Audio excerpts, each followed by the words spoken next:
Bienvenue à l'émission À part égale, l'émission du réseau Parité 1-1 du groupe La Poste. Aujourd'hui, j'ai l'honneur de recevoir parmi nous Hortense Aran. Hortense, bonjour. Bonjour.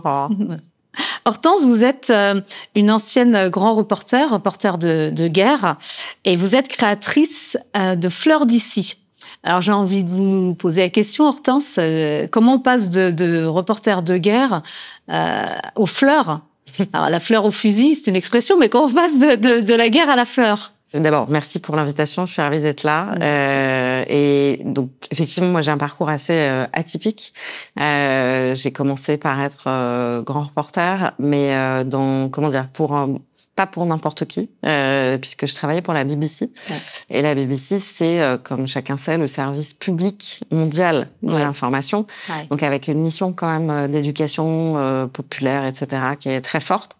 Et ce qui, moi, est le fil rouge de mon parcours, c'est précisément en fait cette notion d'intérêt général, de bien commun, service public. Enfin, on peut y donner plusieurs noms, mais effectivement ce sens de la mission au service du plus grand nombre. Et donc de la même façon que quand j'étais journaliste, je le faisais dans un but qui était celui d'essayer de faire en sorte que les citoyens puissent prendre leurs décisions avec un degré d'information le plus important possible, ce qui me semblait très important pour la vie démocratique des pays. Aujourd'hui, je suis entrepreneur, mais toujours avec ce même sens de la mission, puisque on fait partie du mouvement des entreprises à mission, précisément, entreprises à impact, qui sont aujourd'hui définies par une loi qui s'appelle la loi Pacte, qui a aujourd'hui quelques années, mais on était nous parmi les pionniers en fait de ce nouvel modèle. Ça veut dire qu'on est des entreprises, donc on est avec une mission, on reste dans le cadre entrepreneurial et for profit, donc pas dans un cadre associatif, mais avec quand même cette mission qui est écrite dans les statuts de l'entreprise. Oui. Nous aussi, groupe La Poste. Nous sommes aussi une entreprise, une grande entreprise à mission, donc on se rejoint.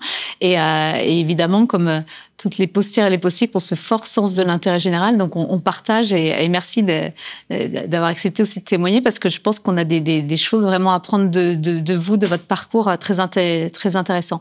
Donc Hortense, vous avez changé de monde, même si il y a ce fil conducteur qui quand même reste l'intérêt général. Et moi j'ai découvert, j'aimerais que vous m'en disiez un mot, on parle beaucoup de fruits et de légumes de saison, de circuits courts, et j'ai découvert que c'était le cas aussi pour les fleurs. En fait, on se pose peut-être, en tout cas moi je ne savais pas, on se pose peut-être moins la question, et en fait il y a ces enjeux aussi, et donc on peut faire de l'économie responsable, ça reste de l'économie, parce que vous êtes une entreprise comme vous l'avez dit, mais de manière responsable. On peut être responsable et performant. Absolument. Au contraire, nous on fait partie justement de cette nouvelle génération effectivement d'entreprises qui mettent l'impact et la performance au cœur de leur ADN, puisque nous précisément l'ambition va au service du déploiement de la solution qu'on a créée. Donc effectivement, vous l'avez dit, nous on s'est concentré au départ sur un premier marché qui est celui de la fleur. Aujourd'hui, c'était encore plus vrai il y a 5 ans, malheureusement. 85% des fleurs sont importées. Ah, c'est fou. De pays en voie de développement, essentiellement le Kenya, la Colombie, l'Équateur, l'Éthiopie aussi. Et elles sont cultivées dans ces pays souvent par des femmes ou des enfants, donc dans des conditions sociales pas terribles. Puis elles sont transportées dans des avions cargo réfrigérés jusqu'en Hollande, où ensuite elles sont redispatchées en camion vers les pays de consommation. Donc bien souvent en fait les gens me disent mais moi j'ai pas la main verte, mes fleurs elles fanent. Je leur dis non mais ça n'a rien à voir avec toi. C'est que tes fleurs, elles arrivent chez le fleuriste, elles ont déjà 10 jours de cueil. Elles ont été cueillies 10 jours avant. Donc, incroyable. Donc elles sont réfrigérées, elles sont subies des traitements pour être à peu près présentable, mais voilà.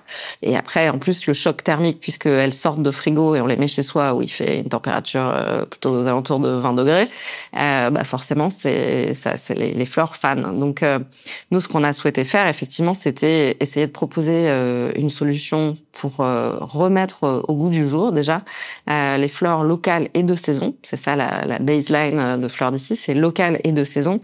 Local, pourquoi? Parce que évidemment, ça permet de réduire le transport, donc les émissions carbone liées au transport, etc. Mais 2 saisons, c'est aussi très important parce que typiquement, on pourrait trouver des roses, par exemple, au moment de la Saint-Valentin en février. On pourrait trouver des roses françaises, même si la saison de la rose, naturellement, c'est plutôt entre juin et novembre. Ouais. Mais on pourrait trouver des roses françaises au moment de la Saint-Valentin, mais ça voudrait dire qu'elles ont poussé sous serre, chauffées, éclairées, donc avec un impact carbone majeur, puisque utilisation d'énergie, etc. Et donc, il y a vraiment effectivement ce sujet de comment est-ce qu'il faut réapprendre en fait à consommer ce qui est de saison. C'est valable pour les fruits et les légumes, vous le disiez, donc de la même façon que manger des tomates au mois de décembre, même si elles sont françaises, c'est pas forcément une très bonne idée. C'est pas une bonne idée d'un point de vue du goût, parce que souvent quand on mange des choses hors saison, ça se fait au détriment du goût. C'est pas forcément une bonne chose pour la santé non plus, c'est pas une bonne chose pour le portefeuille et c'est pas une bonne chose pour la planète. Donc effectivement, au mois de décembre, il vaut mieux manger autre chose. Et de la même façon pour les fleurs, au mois de février, au moment de la Saint-Valentin, le message n'est pas n'achetez plus de fleurs, le message est de dire achetez des fleurs de saison et locales. Typiquement les anémones, les renoncules, enfin bref, il existe des multitudes de variétés qui sont locales et qui du coup sont moins émettrices de carbone que des fleurs importées. Il y a un côté tech aussi derrière, parce qu'il y a tout ce qui est autour de la livraison, de tout ce qui est organisé. Il y a tout ce qui est dématérialisé dans votre système. Enfin, vraiment, il y a un côté très novateur. On pourrait penser, les fleurs, que c'est de l'environnement, que c'est, vous voyez ce que je veux dire? Et là, vous allez au-delà. Il y a un côté vraiment visionnaire et tech. Je vous pose cette question-là parce que souvent, on dit, on trouve pas de femmes dans le numérique, dans la data, on trouve pas de femmes chefs d'entreprise, elles ont de la version au risque, etc. Donc, j'ai envie de vous poser un peu cette question, parce que vous êtes un modèle déjà, vous avez été reporter de guerre, donc c'est pas non plus forcément des métiers où on s'attend à voir des femmes, même s'il y en a pas mal en fait. Il y en a pas mal. Quand on commence à regarder quand même le sujet, il y en a même qui sont vraiment comme vous des choses très dures et qui font le job vraiment très très bien. Donc moi je tiens à le saluer. Et puis vous avez aussi ce côté visionnaire, une nouvelle approche, un regard entre l'intérêt général, comme vous le disiez, et aussi ce regard tech, quoi, enfin numérique. Non, effectivement, on n'est pas du tout fâchés avec le progrès, au contraire. Mais c'est vrai que c'est le progrès au service d'une vision d'intérêt général. C'est-à-dire que on a effectivement aujourd'hui les modèles de plateforme sont beaucoup décriés, notamment dans le transport. On va pas les citer, mais voilà. Mais en fait, c'est comme comment dire, on peut pas trouver qu'un marteau c'est mauvais. Enfin, un marteau, ça dépend comment on l'utilise. Soit c'est pour construire une maison, soit c'est pour casser quelque chose. Nous, on essaye de se dire que la tech, c'est un peu pareil, c'est-à-dire que ça offre des possibilités de déploiement et donc de performance importants. Mais tout dépend pourquoi, au service de quoi. Donc effectivement, nous, ça paraît très simple, comme vous le dites, de dire on va proposer des fleurs locales et de saison, sauf qu'en fait, ça n'existait pas. C'est-à-dire que quand nous, on est arrivé sur le marché et qu'on a contribué à faire prendre conscience aux consommateurs de ce problème, c'était bien, ça sensibilisait les gens, mais il fallait proposer une solution. Or, quand vous étiez à Mont-de-Marsan, par exemple, vous êtes fleuriste à Mont-de-Marsan, la seule façon que vous avez de vous procurer des fleurs pour faire des bouquets, donc d'acheter votre matière première, c'est de faire appel à un grossiste hollandais qui va venir vous livrer en camion de la fleur qui viendra donc du grand marché aux fleurs qui est à Aalsmeer, dans la banlieue d'Amsterdam, à côté de l'aéroport. Donc c'est une immense plaque tournante, c'est beaucoup plus grand que Rungis, mais c'est à peu près de cet ordre-là. Parfois même, absurdité, les fleurs ont été coupées à 10 km de Mont-de-Marsan, récupérées par un grossiste hollandais, ramenées en camion jusqu'en Hollande, puis réimportées vers la France, sur un produit qui est frais et fragile. Donc, qu'est-ce qu'il fallait faire? Il fallait faire que l'offre et la demande se rencontrent à une échelle locale. Ça a l'air très simple. Ça s'appelle la place du marché. Ça existait jusque dans les années 50 en France de façon physique. Et nous, on a réinventé la place du marché, mais de façon digitalisée. Donc, comment on fait se rencontrer l'offre et la demande à un niveau local. Donc, c'est des modèles ça s'appelle des modèles de marketplace, marketplace, place de marché. Mais c'est un peu cette idée de dire, il faut, pour que ça marche, pour que ça soit viable économiquement, il faut évidemment apprendre à mutualiser les flux, des flux commerciaux, des flux logistiques, des flux financiers. Si chacun, parce que on peut se dire, le fleuriste de Mont-de-Marsan, il peut aller chercher les fleurs chez le producteur qui est à 10 km de chez lui, mais En fait, non, parce que vous pouvez pas être au four au moulin quand vous êtes un artisan, vous devez tenir votre boutique, vous avez déjà 1000 tâches, la compta, etc. En vrai, prendre votre voiture, aller chercher chez un producteur, revenir, etc., ça rentre pas. Ça rentre pas. Et par ailleurs, vous ne trouverez pas toute la variété, parce que les producteurs sont plutôt spécialisés, donc il y a qui va faire telle variété, qui va faire telle autre, et pour faire un bouquet, il faut plutôt 5-6 variétés différentes. Et donc, ça veut dire que vous devriez aller chez 5-6 producteurs. Ça ne marche pas. En revanche, si vous vous agrégez autour de vous plusieurs fleuristes, et vous agrégez plusieurs producteurs, du coup, là, ça commence à avoir, à être viable économiquement. C'est quelque part le modèle des coopératives. Autrefois, c'était la mission des coopératives, mais qui n'ont pas toutes saisi le virage du digital. Et de toutes les opportunités que ça offrait. Parce qu'en fait, si vous voulez gérer effectivement une multitude de micro-flux, parce que nous, c'est des tout petits flux, parfois on fait des transactions à 10, 15 euros, si vous voulez gérer ça avec un fichier Excel et des SMS, ça va être un peu compliqué, ça va pas être très performant. En revanche, un algorithme, il fait ça très bien et il permet effectivement du coup d'atteindre des volumes qui font que le système est résilient et viable. Moi, quand je vous écoute, puis je vois bien, c'est solide, c'est réfléchi. Alors, on pourrait se dire, en fait, c'est du bon sens, mais ça n'existait pas et on est perdu. Peut-être qu'on a perdu le bon sens. Effectivement, les innovations permettent de revenir à des choses et de remettre les choses au bon endroit, j'ai envie de dire. Et j'ai envie de vous dire, c'est solide, votre système votre modèle, il est bien réfléchi, on voit que vous connaissez bien le sujet. Donc ça, je fais la question qui va un peu gratter, c'est que donc vous n'avez pas eu de soucis pour avoir des financements, j'imagine. Parce qu'on entend des fois une petite musique qui nous dit que pour les femmes, c'est plus compliqué. Ouais, non, c'est très clairement plus compliqué. Aujourd'hui, il y a plein d'études effectivement qui le démontrent. Il y a le collectif Sista qui s'est beaucoup attaqué à cette question, effectivement.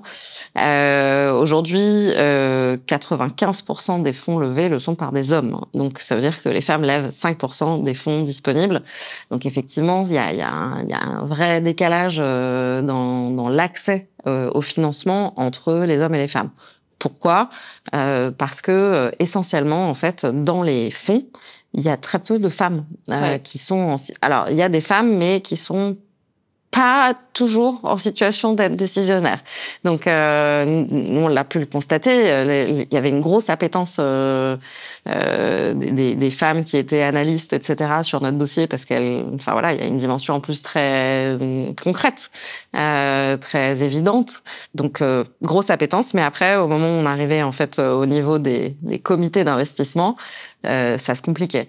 Parce que, effectivement, la fleur, c'est considéré comme quelque chose de féminin. On considère que c'est un petit marché, que c'est pas très intéressant. Sachant que, par ailleurs, il faut avoir en tête que nous, la fleur n'était que notre première itération, puisque le système, évidemment, a la capacité à ensuite se diversifier et adresser d'autres marchés sur lesquels, malheureusement, il y a les mêmes problèmes, type le maraîchage. Enfin, bref, il y a énormément, malheureusement, encore de produits sur lesquels la France est productrice, mais qui sont exportés pour être réimportés. Enfin bref, voilà. Donc il y a vraiment malheureusement cette question de l'import-export de produits agricoles avec des distorsions de marché et malheureusement plus large que sur la question des fleurs. Mais effectivement, comme on avait choisi d'adresser en premier ce marché-là, pas parce qu'on est des filles et qu'on trouvait que c'était joli et qu'on voulait jouer à la marchande de fleurs, mais plutôt parce qu'on s'est dit c'est du frais, c'est du fragile.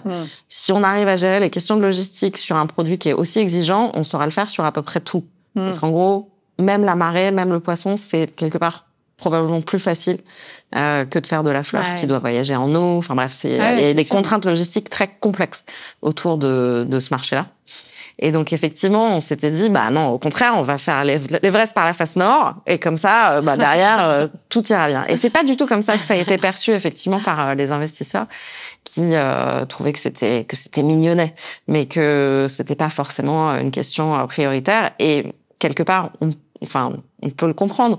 Quand le vendredi soir, vous allez prendre un verre avec vos collègues investisseurs, ça a l'air probablement plus sexy de dire qu'on a investi dans les NFT ou dans les bitcoins ou je ne sais quoi, versus dans une boîte qui fait finalement que des fleurs locales et de saison. Et vous pensez que c'est le sujet ou c'est le fait que vous soyez une femme qui est portée? Parce que moi, à la Poste, on accompagne aussi des créatrices d'entreprises, on accompagne des startups, on accompagne des femmes qui créent dans le numérique et qui, pour le coup, sont vraiment dans de la tech. On parle pas de fleurs, même si il n'y a pas que cet aspect-là, hein, bien sûr. Mais elles ont les mêmes problèmes.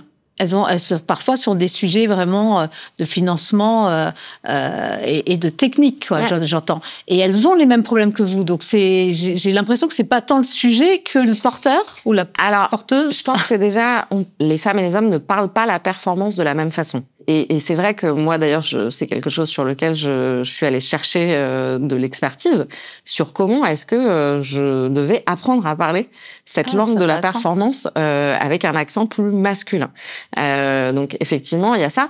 Et c'est pas parce que, il n'y a pas de discrimination, intentionnelle. Oui. Je pense que c'est des biais de genre, en fait. C'est-à-dire qu'on voit bien comment ça se passe quand vous êtes en comité d'investissement. Typiquement, il y a des projections qui se font. Et c'est plus naturel de se projeter sur quelqu'un qui est du même genre, du même sexe, que quand il y a la barrière, entre guillemets, du genre, du sexe, c'est moins facile de se projeter sur quelqu'un. Et donc, à nouveau, il y a beaucoup d'études qui ont été faites sur ce sujet. C'est sans doute ça qui explique. Et puis, il y a aussi le fait que on voit quand même si les femmes se saisissent de sujets très tech, il n'y a pas de question là-dessus. Mais il y a aussi tout un pan, notamment justement dans les entreprises à impact, dans tout ce qui est l'économie sociale et solidaire, etc. Donc autour des aspects du care. Qui sont plus spontanément portés par des femmes et qui sont pas adressés par des hommes. Mais c'est vrai que moi, j'étais très frappée au départ en me disant, mais vous avez l'impression que les fleurs, c'est un sujet féminin, mais du coup, le marché de la lessive, c'est pas intéressant parce que c'est un sujet féminin. Mais vous regardez la taille de Procter & Gamble. Et donc, c'est vrai que il y a quand même un certain nombre de biais sur les produits, quoi.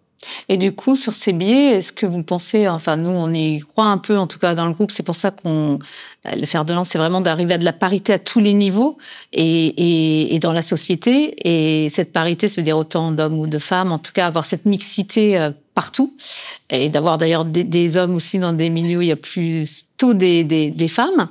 Est-ce que vous pensez que si on arrivait à cette parité aussi dans le monde des banques d'investissement, il y aurait une approche différente et ça permettrait notamment d'accompagner différents types de projets. On peut le penser d'aller jusque-là? Moi, j'en suis absolument certaine. Je pense que c'est ça la voie. C'est effectivement, il faut qu'il y ait plus de femmes investisseurs, investisseuses. Et d'ailleurs, il y a tout un travail qui est fait, notamment par Sybille Lemaire, autour de ces questions de justement comment est-ce que les femmes doivent réinvestir la question d'argent et la sphère de l'argent, qui est une sphère qui est restée malgré tous les progrès de la société, malgré la parité, malgré le fait que les femmes travaillent, etc. Les questions d'argent continuent à être des questions qui sont essentiellement traitées par les hommes. Les questions de patrimoine. Pas les questions d'argent du quotidien, évidemment, mais les questions de patrimoine continuent à être quelque part la chasse gardée des hommes. Et c'est vrai que c'est des sujets sur lesquels il y a encore du travail pour faire en sorte que les femmes soient plus à l'aise sur ces questions d'argent. Et notamment pour l'indépendance économique qui permet aussi d'être indépendant tout simplement et de s'affranchir ou d'être libre. On sent que c'est des questions importantes effectivement et ça nous. Alors nous à la Poste on fait attention en tout cas à avoir une égalité de salaire entre les femmes et les hommes et c'est le cas, mais on sent que malgré tout il y a encore des études récentes qui montrent qu'il y a encore un décalage de rémunération notamment alors plutôt côté salarié mais entre les femmes et les hommes et que les hommes ont moins tendance ne savent pas trop négocier, pas trop, il semblerait, ou en tout cas, il n'y a pas la même approche. Est-ce que vous ressentez ça aussi? J'ai entendu quand vous disiez, on est obligé un petit peu de prendre des codes d'hommes pour négocier, que la performance, on met pas la même chose derrière. Je trouve ça intéressant parce que est-ce que les femmes doivent prendre les codes des hommes ou est-ce que les hommes doivent s'ouvrir aux codes des femmes? C'est une vaste question. Qui suis-je pour répondre? Oui, non, mais je pense que c'est un peu, il faut de l'hybridation. C'est-à-dire que précisément, je pense que un bon modèle, c'est un modèle où effectivement, les femmes se familiarisent parce que ça va se faire comme ça. Enfin, il faut faire un peu d'emprisme. Donc, au départ, on n'aura pas trop d'autre choix que d'apprendre sans se relier, mais d'apprendre en tout cas à avancer avec les codes qui sont ceux qui sont actuellement disponibles. Et progressivement, bien sûr, que je pense que c'est ça qui va faire évoluer la culture de l'autre côté aussi. Donc, moi, je pense que la vérité est au milieu, comme toujours. Ouais. Et c'est pour ça que je vous rejoins, ça quelque part au milieu. Nous, en tout cas, dans le groupe La Poste, c'est pour ça qu'il y a aussi ce réseau. On pense qu'il y a cette mixité, cet apport mutuel, ces visions complémentaires. Et c'est là où on est performant. D'ailleurs, il y a des études qui le montrent très concrètement. C'est pas moi qui le dis, mais il y a des études qui le montrent très concrètement. Je voulais vous poser une question un peu taquine, on va dire. C'est plus dur d'être sur les fronts de guerre ou d'être là à essayer de négocier pour son entreprise, d'aller chercher des fonds? Sans conteste, la deuxième option. D'accord. Non, c'est beaucoup plus difficile. J'ai fait effectivement un métier qui est pas particulièrement féminin et qui est pas, voilà, j'ai fait aussi un petit peu de politique. C'est pas non plus, donc c'est pas non plus un milieu, voilà. Et je trouve que la sphère de l'argent est la sphère encore aujourd'hui très hostile aux femmes. Ah oui, c'est un peu chasse gardée. Ça reste encore quelque chose de très masculin, ouais. D'accord. Est-ce que vous avez un rôle modèle, vous, Hortense? Parce qu'on parle souvent de rôle modèle. S'il y a quelqu'un qui vous inspire, qui vous a inspiré? Alors moi, j'ai la chance d'avoir un rôle modèle assez proche de moi, qui est ma tante. Ouais. Ma tante, c'était la fondatrice des laboratoires Enobiol. Ah oui, très bien. Le docteur Marie Béjot, donc qui a monté son entreprise il y a plusieurs dizaines d'années. Et à l'époque où, effectivement, être une femme chef d'entreprise, c'était pas très, très commun. Et en plus, avec une mission d'apporter du bien-être aux femmes par les plantes, la phytothérapie, etc. C'était un pionnier de la phyto. Donc, j'ai eu la chance, effectivement, de voir que c'était possible, en fait. Enfin, de savoir qu'on pouvait être une femme, avoir 4 enfants, puisque c'est son cas, et être une chef d'entreprise accomplie. Et donc, c'est vrai que c'est quelque chose qui, je pense, à mon insu, m'a beaucoup influencée de savoir que quelqu'un que tu connais l'a fait. C'est essentiel. Et donc effectivement, moi je pense que les rôles modèles, enfin le fait d'exposer en fait, de dire aux gens c'est possible, c'est majeur effectivement, et de pouvoir inspirer des générations à venir sur le fait que oui, ça existe. Si vous aviez un conseil à donner à des jeunes femmes, ou pas que jeunes d'ailleurs, et même à des hommes d'ailleurs qui nous écoutent, ce serait quoi? Pour faire comme votre tante. Et comme vous. Et comme vous. D'être ambitieux. Mais l'ambition, c'est une notion qui est souvent assez décriée, qui est pas toujours très positive. C'est vu un petit peu comme quelque chose d'arriviste, etc. Moi, c'est pas ça. Mon message, évidemment, c'est de dire que il faut viser la lune, quoi. Enfin, voilà, faut se dire que effectivement. C'est possible et que alors c'est pas facile mais c'est possible et je pense que quand on fait les choses pour les bonnes raisons c'est ce truc de l'alignement là les chefs d'entreprise avec sa mission je pense que c'est essentiel et c'est ça qui est porteur.